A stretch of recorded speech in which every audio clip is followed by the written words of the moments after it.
सभी को नमस्कार। आज हम चर्चा करेंगे कि हमारे जीवन में समस्याएं क्यों होती हैं।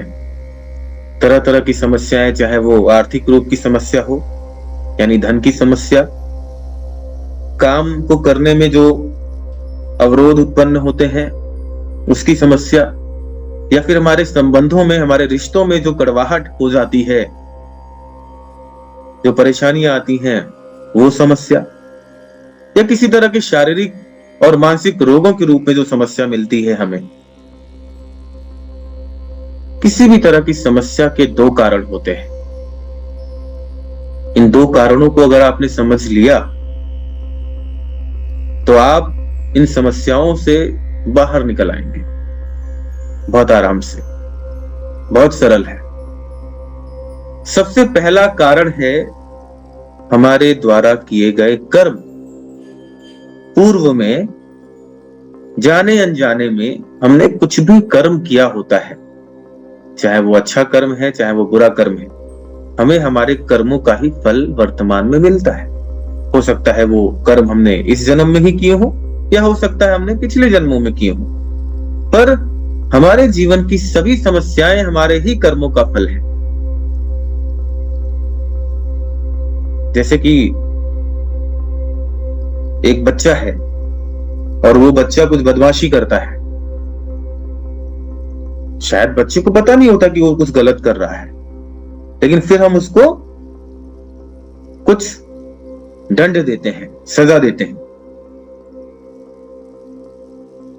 वो दंड हम कब तक देते हैं बच्चे को? जब तक बच्चा अपनी गलती को माने नहीं।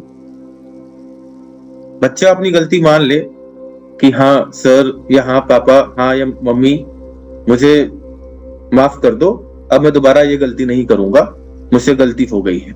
जैसे ही बच्चा इस बात को कहता है, आप उसको सजा देना चाहते हो? नहीं, आप उसको सजा देना बंद कर देते हो, क्योंकि आपको पता है कि बच्चे ने रियलाइज कर लिया है। लेकिन हम क्या कर रहे हैं? हम कभी भी अपनी गलतियों को रियलाइज करते ही नहीं है। हम हमेशा अपनी समस्याओं की शिकायत करते रहते हैं कि ये तो मेरे साथ नहीं होना चाहिए, ऐसा नहीं होना चाहिए, मैंने तो ऐसा कुछ नहीं किया है। नहीं, आपके जीवन की समस्याएं आपके ही कर्मों का फल है, और अब जब तक आप इस बात को स्वीकार नहीं करते हैं, ये समस्याएं आपसे दूर जाने वाली नहीं है। ये पहला कारण है। दूसरा कारण हमारे जीवन में समस्याओं का जो है वो ये है कि हमें आगे आने वाली परिस्थितियों के लिए तैयार किया जाता है। जैसे कि आप उस बच्चे का उदाहरण दोबारा से लें। आप उस बच्चे से पूछें कि बेटा आपकी प्रॉब्लम क्या है, आपकी समस्या क्या है? तो ज्यादातर जो पढ़ने वाले बच्चे हैं उनकी समस्या होगी पढ़ाई। जो होमवर्क मिलता है, जो काम करते मिलता है, जो पढ़ना पड़ता है। आप अपनी दृष्टि से देख करके बताओ कि क्या उस बच्चे के लिए पढ़ाई करना एक समस्या है? भाई बच्चे के लिए तो वो समस्या है, बच्चा तो उसे बताएगा कि मेरे लिए समस्या है, लेकिन क्या आपकी दृष्टि में वो समस्या है? बिल्कुल नहीं, क्योंकि आप उसको उसके भविष्य के लिए तैयार कर रहे हैं।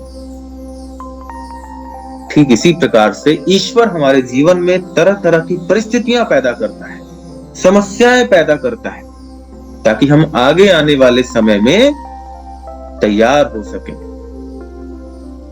कुछ बड़ा करने के लिए हमें तैयार करता है, लेकिन हम क्या करते हैं? हम समस्याओं से घबरा करके शिकायत करने लग जाते हैं कि ये तो गलत हो रहा है, ऐसा नहीं होना चाहिए। हम रोने लग जाते हैं। ये दो ही कारण हैं जिसकी वजह से हमारे जीवन में समस्याएं हैं।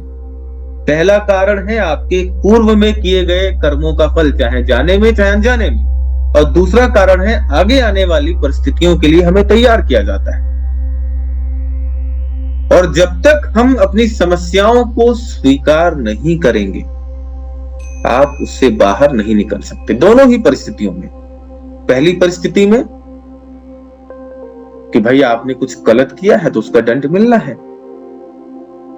जैसे बच्चा है, वो गलत करता है, आप उसको दंड देते हैं, लेकिन बार बार अगर वो शिकायत करता रहे, आप उसका दंड बढ़ाते जाओगे। ठीक इसी तरह से आप अगर ईश्वर से शिकायत करते रहो बार बार बार बार आप इस बात की शिकायत करो कि ये परिस्थितियां क्यों हैं, ये समस्या क्यों है, तो आपको समस्या बढ़ती जाएगी। लेकिन आप एक बार हाथ जोड़ के पूरे हृदय से, पूरे मन से बोले कि मुझे स्वीकार है, मेरे जीवन की सभी समस्याओं को मैं स्वीकार करता हूं। जैसे ही आप ये प्रार्थना करते हैं, ये बोलते हैं, वो समस्या आपको स्वीकारोक्ति की भावना से महसूस होती है। और फिर आप क्षमा मांगते हैं, जाने अनजाने में मुझसे जो भी भूल हुई है, मुझसे जो भी गलतियां हुई हैं, उसके लिए मुझे क्षमा करें। हे परमपिता परमेश्वर, हे ईश्वर, या जिनको भी आप मानते हैं उनसे प्रार्थना करें, मैं अपने जीवन की समस्त समस्याओं को स्वीकार करता हूं और जाने अनजाने में मुझसे जो भी भूल हुई है उसके लिए मुझे क्षमा करें। मुझे आगे बढ़ने का मार्ग दिखाएं, मुझे इन समस्याओं से बाहर निकलने का मार्ग दिखाएं, मेरा मार्गदर्शन करें, मुझे सद्बुद्धि दें, मुझे ऊर्जा दें, मुझे शक्ति दें। आपका बहुत बहुत धन्यवाद। ये एक प्रार्थना है। आप चाहे भगवान के सामने अगरबत्ती ना जलाओ, लेकिन ये एक प्रार्थना है जो आपको हमेशा करते रहनी। आप देखेंगे कि आपके जीवन से जो समस्याएं हैं वो दूर होती चली जाएंगी। इमीडिएट आपको दिखने लग जाएगा रिजल्ट। ये मैंने स्वयं अनुभव किया है, तो आपको बता रहा हूं, आप करके देखना। अपने जीवन की समस्त समस्याओं को, समस्त परिस्थितियों को, क्योंकि आप ही जिम्मेदार हैं उसके, उसको स्वीकार कर लें, या फिर आगे आने वाले समय के लिए आपको तैयार किया जा रहा है।